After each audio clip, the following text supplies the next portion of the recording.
Alright guys, if you remember a few months ago, or some time ago anyway, the RCL gave us the hot shot in this Optima. Well, I finally got around to building it, and super excited about it. And if you want to see what I do with it, stick around.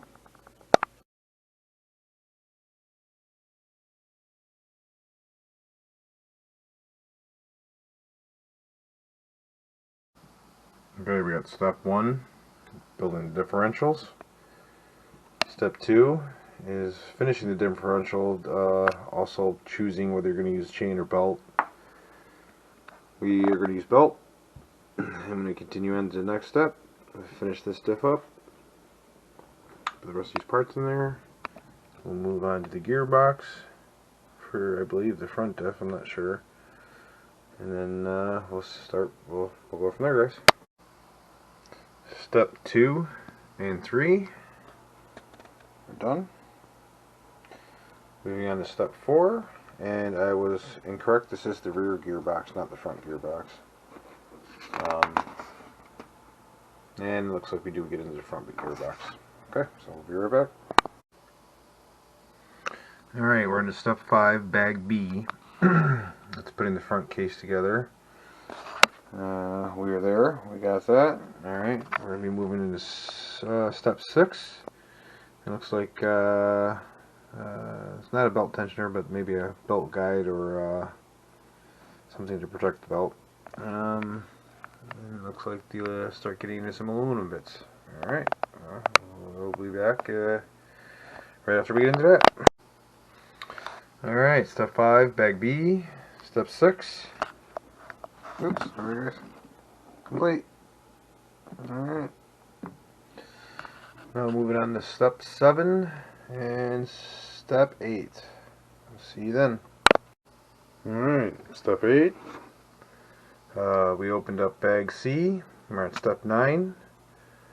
Actually, I take that back. We're done with step 9 now, and we're going to be moving on to step 10. But there we are so far. Starting to really look like something. And this aluminum is really nice. This thing's going to look pretty sick when it's done. Alright, moving on to step 10. Alright, servo saver is done. All the bell crank steering setup stuff's done. The front plates, shock, looks like top shock tower mount is done. That would be 10, 11, 12.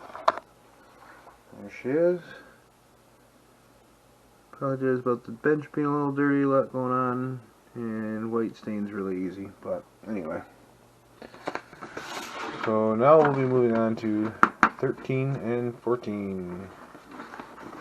I'll show you when I'm done with that. I'll probably head right on into 15, pick up from there, because that's just a couple small things for 13. Looks like the slipper clutch setup and some upper rods. So I'll probably pick back up with you on either step 15 or 16. Alright, see ya.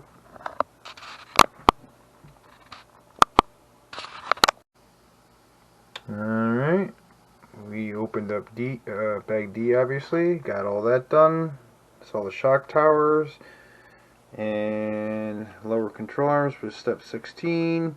And correction for earlier, I called the shock upper shock mounts, but they're really not. They're for the control arms, upper control arms, obviously. These are for the shocks. Alright, so this is how far we've gotten so far.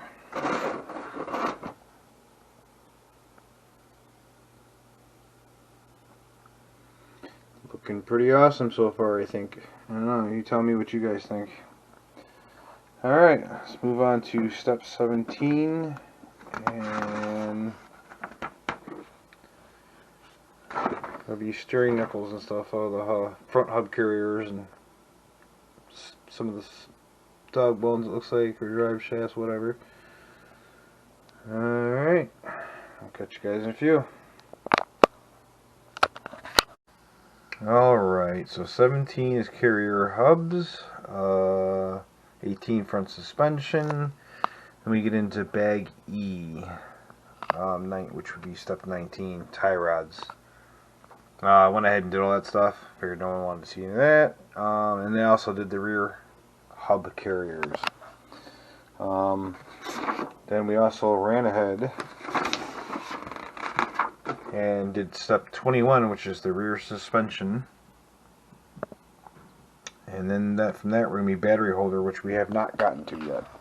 This is as far as we've gotten so far. Okay, so rear hubs are on, front hub carriers are on, steering setup's all on. All the tie rods for the camber, for adjusting cambers are all on. Next we do battery tray, which is 22, radio plate 23, and then we start building some shocks. Flying right along, guys. Alright, step 22 is the battery holder. Attaching that all to the radio plate, and taking the radio plate and attaching it to the chassis, which we have here now. Looking pretty mean. We're getting ready to do some shocks. I was told that these shocks are different than every other shock I've probably ever built, so we'll see how that goes. Alright, well, let's see. Yeah, we'll build up some shocks here. That's a couple pages there showing, and we'll get that all done.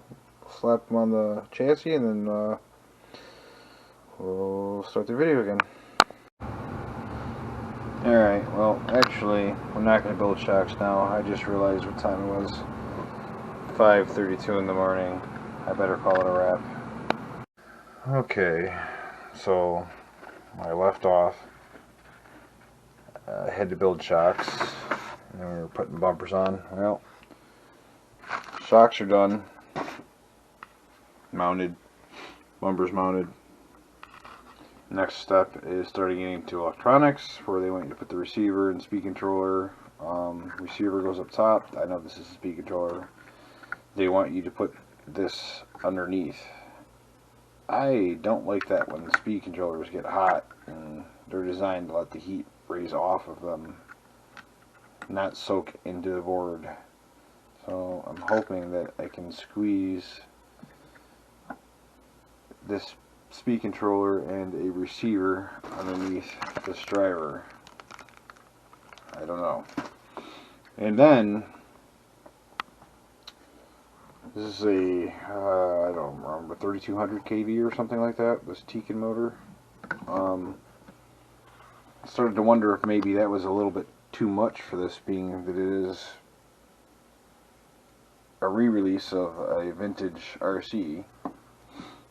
And I saw earlier in the instructions somewhere it recommended a motor turn of like something ridiculous. Oh, there it is. Well, it says brushless motor at 15.5 turn. I didn't see that. I misread that yesterday, so scratch that. I saw over here where it was showing brushed 30 turn. I'm like, really? A brushed 30 turn? It's like crawler stuff. And then here it says brushless motor 15.5 turn, so that makes me feel a little bit better. Even though this motor, I believe, still would be a little bit hotter than that. Alright, well, let's figure that out, and I'll show you what I come up with. Alright, we have our servo hooked up. That's all the linkage and everything. Speed controllers in, receivers in, motors in. I already trimmed out the body, washed it. We're getting ready to paint that, and I had to glue up some tires, and we should be just about there, besides putting on some stickers.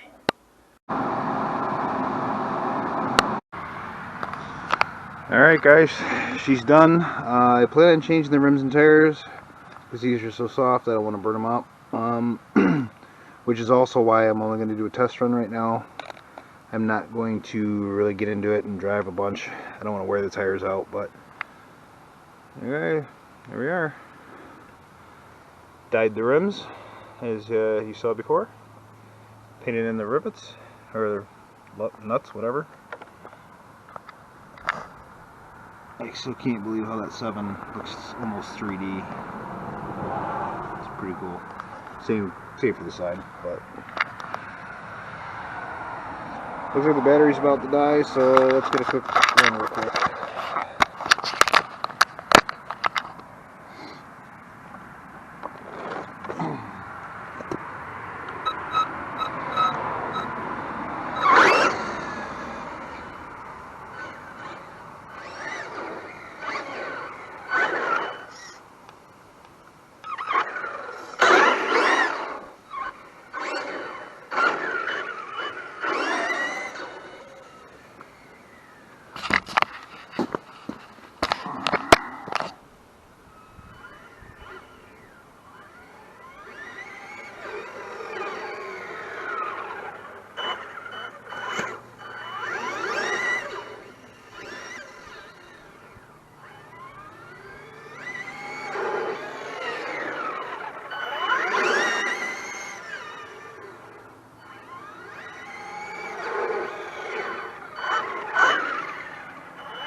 Alright guys, until we get to the dirt, I don't want to burn these tires up, so I will have to do for today.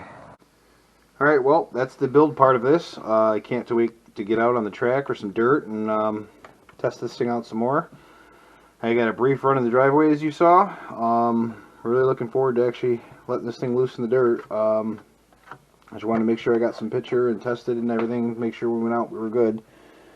I wanted to make sure that I got some video footage of this thing before it possibly gets scratched. I hope it doesn't. I'm going to try and be gentle. I don't plan on jumping this or anything like that. And there goes a razor blade. So anyway, I hope you guys liked it. Huge shout out to the RCL for donating this kit to us. Super huge thanks, man. Appreciate it. We did run a Tekin brushless system in there. It was one of their combos. It was one of their discontinued ones. Uncle Bob's RC and I, we run them a lot. They're affordable and they're really good. So I ended up running just a high torque servo, all metal gear, aluminum case in here. Let's see, I'll show you real quick. By Spectrum, and it's a servo I had out of one of my crawlers, and I wasn't using it, so I figured it would be good in here. And this body is super tight up front. I should probably trim that back a little bit there. But yeah, so there's that Spectrum servo I was telling you about right there.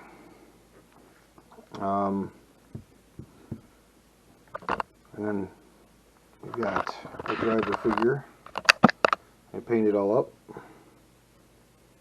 Silver lens, so it looked kind of like the Cobra Commander there from G.I. Joe, I guess.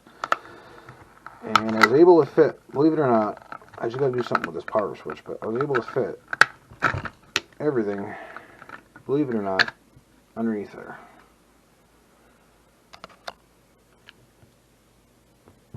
Alright guys, that's about all I got for you today. Stay tuned, we'll have some other cool things coming up, I think. We're going to be rebuilding the XV01 that I broke last year. I'm just now getting around to ordering parts for it. I'm still having a few hard time finding a few parts. Well, one singular part at this point.